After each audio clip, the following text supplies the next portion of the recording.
Bon, je devais faire une vidéo sur Bali Bagayoko, mais au final, je crois que notre petit chéri d'outre-Atlantique, enfin d'outre-Méditerranée, va pouvoir attendre puisque son cher collègue Antoine Léaumont a fait pire.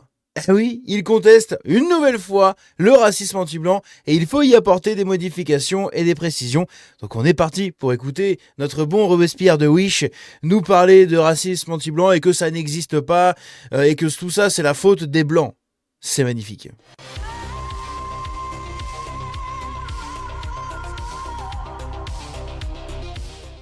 Donc il nous a fait une déclaration assez intéressante. Ici on a un résumé de French Carcan, puisque dedans il nous dit « Il ne peut exister de racisme anti-blanc. C'est aussi stupide que de dire qu'il existe du machisme anti-homme. » Du machisme anti-homme.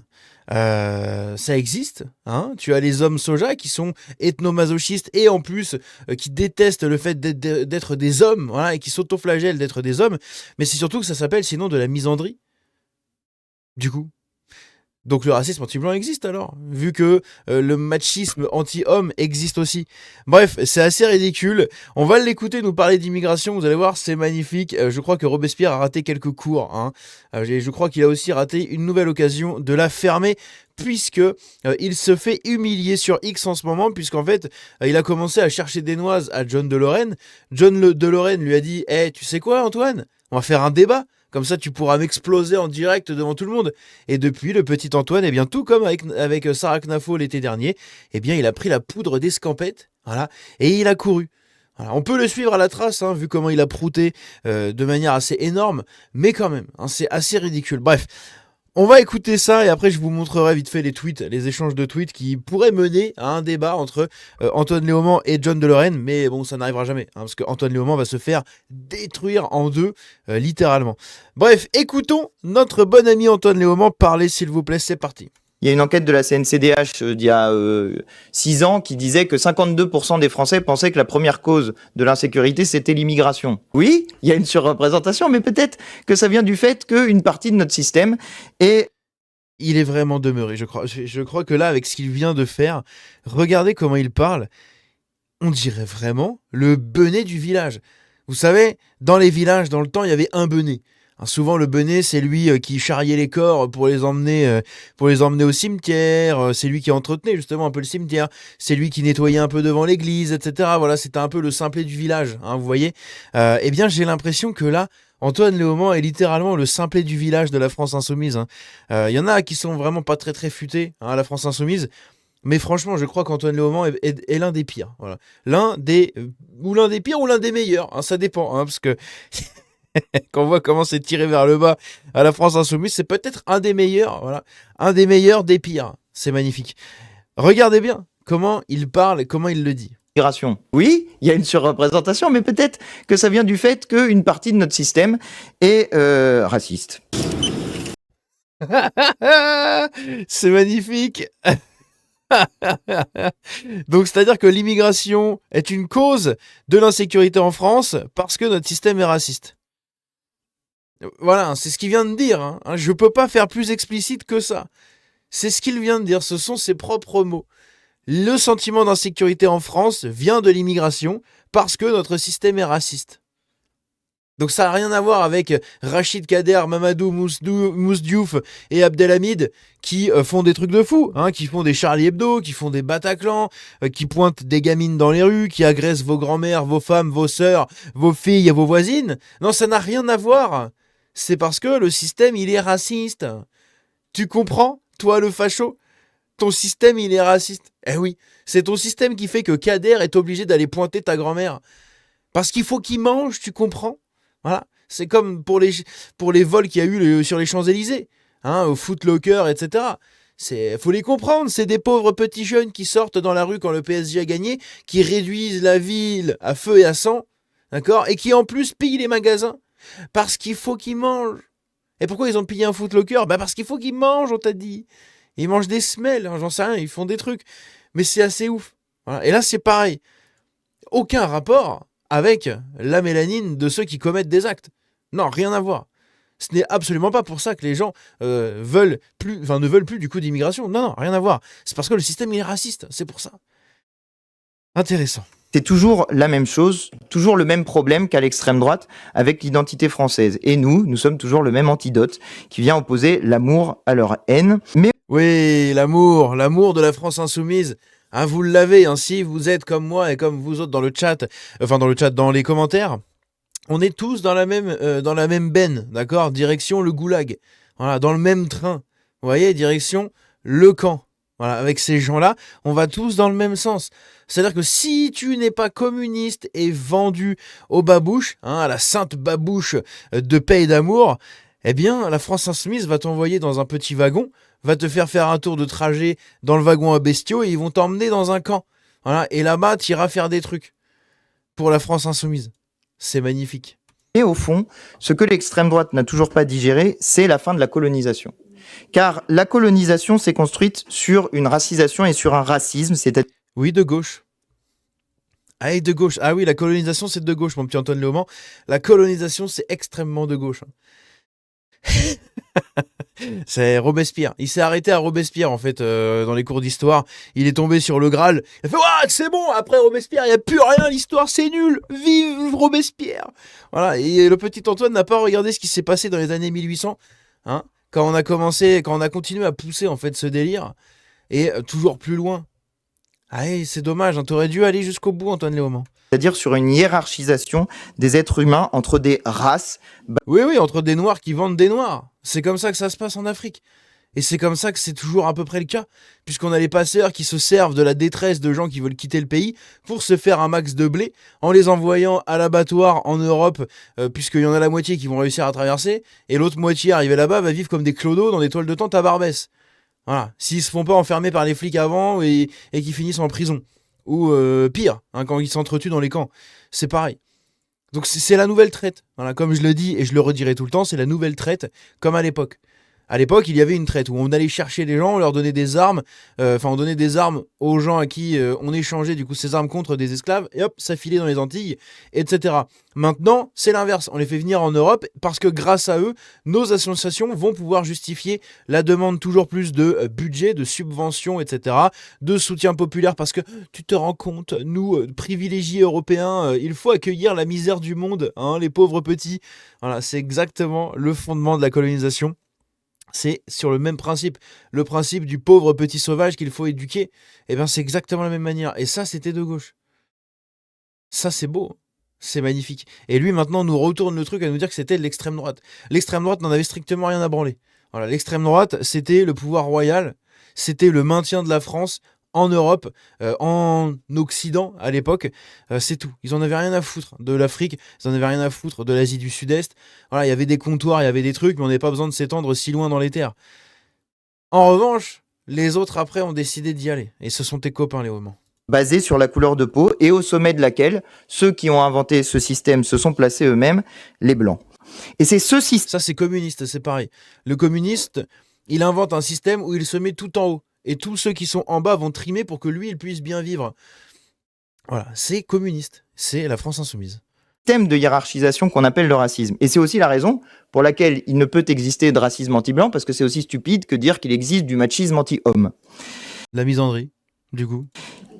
Yo man, ça va mon frère? Mais t'es grotesque mon pauvre. C'est quand même assez incroyable. On va avancer juste un peu les extraits, juste là. Ensuite, concernant l'immigration dite illégale, je mets des guillemets. Et il met des guillemets parce que c'est légal hein, de pénétrer dans des pays dans lesquels tu n'as pas le droit de rentrer. C'est légal, c'est normal. Eh bien d'abord, il faut dépénaliser le séjour irrégulier, parce que c'est pas un crime d'être présent sur le territoire de la République française, surtout quand on a fui la guerre, la misère, la pauvreté, le Provoqué par qui? changement climatique, et qu'on s'est retrouvé là, parfois au péril de sa vie. Ça, c'est pas mon problème.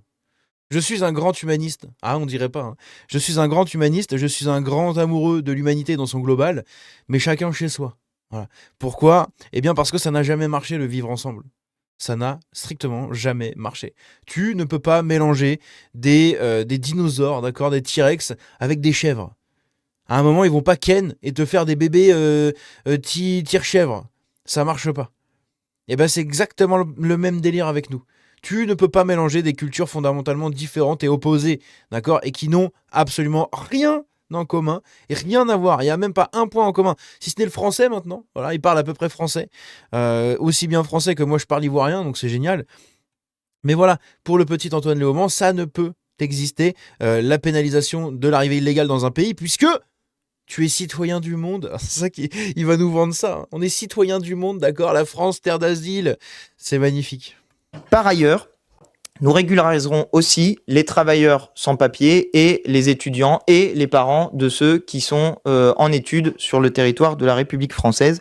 Donc le regroupement familial poussé à l'extrême. C'est-à-dire que quand tu as un étudiant qui va pénétrer illégalement, il arrive à débloquer une bourse d'études et ses parents seront régularisés. Tout comme l'immigré illégal, l'immigré légal. Donc ça veut dire que l'immigré légal va moins se faire chier. Hein, il va venir illégalement, il saura qu'il a le droit. Donc au final, tu encourages encore plus l'immigration illégale derrière. C'est absolument débile. Parce que la régularisation, c'est la sécurité pour tous, pour ceux qui sortent de la clandestinité, mais aussi pour tous les autres, parce que contrairement à ce que disent les racistes, ce ne sont pas les immigrés qui profitent du système, c'est le système qui profite des immigrés. Oui, et qui les fait venir les socialistes, et les communistes et les macronistes. Voilà, l'extrême droite n'y est absolument pour rien. En fait, l'extrême droite, elle n'a rien à gagner, tout simplement, avec l'immigration. Elle a rien à gagner. Absolument rien à gagner. Vous, en revanche, toute la gauche, hein, dans sa globalité, vous avez tout à gagner puisque ça débloque des subventions. Ça débloque de la main-d'œuvre très chère, ça débloque un électorat, ça débloque une raison d'exister, parce que sans ça, en fait, vous n'existeriez même plus. Hein, si la France insoumise n'avait pas fait son changement pour tenter d'aller convaincre toujours plus les migrants, les illégaux, les arabes, toutes les autres immigrations qui sont nocives au pays, et donc je ne parle pas de l'immigration asiatique, etc., parce que eux, on n'en entend jamais parler. Hein. Donc du coup, ils les ont bien choisi, leur électorat, donc ça leur sert à ça.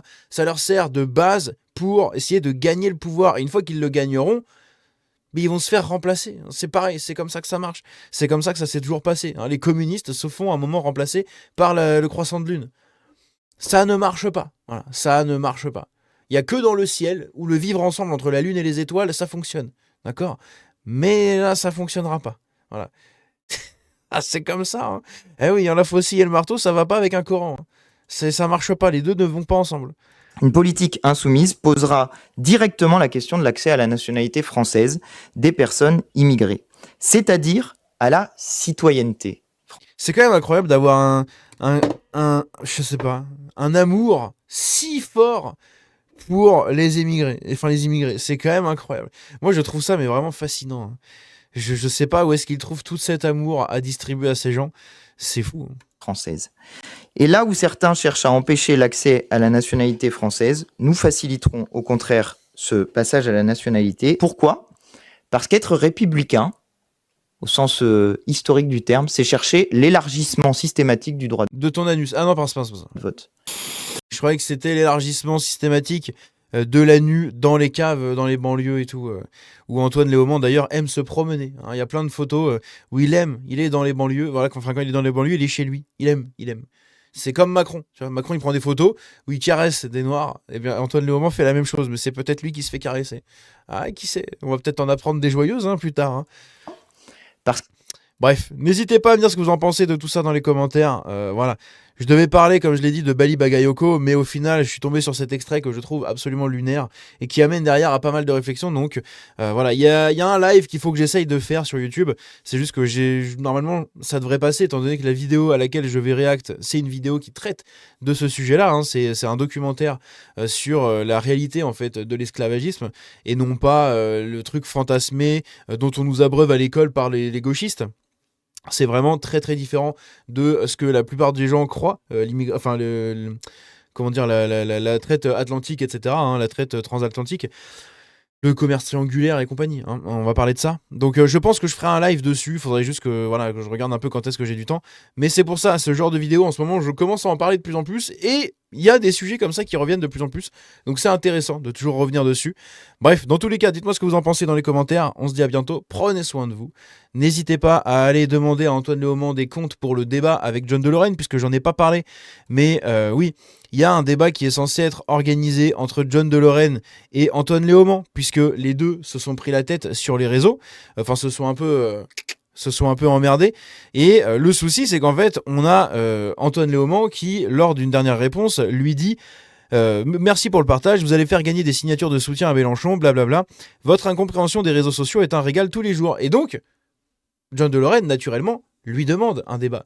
Il lui dit « Au plaisir, monsieur le député, vu que vous aimez la visibilité, vous êtes OK pour un débat ou vous allez encore vous cacher ?» Cela fait 230 000 vues et 2 jours que nous recherchons activement le jeune Antoine Léaumont. Voilà, ça va bientôt faire 3 jours. Parce que ce tweet a été publié à 21h30. D'accord, 21h30 le 16 mai. Ce soir, le soir du 19 mai, d'ailleurs on sera en live ce soir, n'oubliez pas, n'hésitez pas à venir, je vais vous raconter un peu mon avis sur le film L'Abandon, j'ai pas mal de trucs à dire. Et donc ce soir, ça fera en même temps 3 jours que le petit Antoine Léaumont n'a pas donné signe de vie sur ce débat avec John de Lorraine. Il va faire comme avec Sarah Knafo. Alors, il va chouiner, parce que de toute façon c'est une chouineuse, c'est une chialeuse, il a pas de couilles, et jamais il n'ira en débat contre des gens qui vont le détruire, tout simplement. Bref, on se dit à la prochaine, prenez soin de vous, ciao.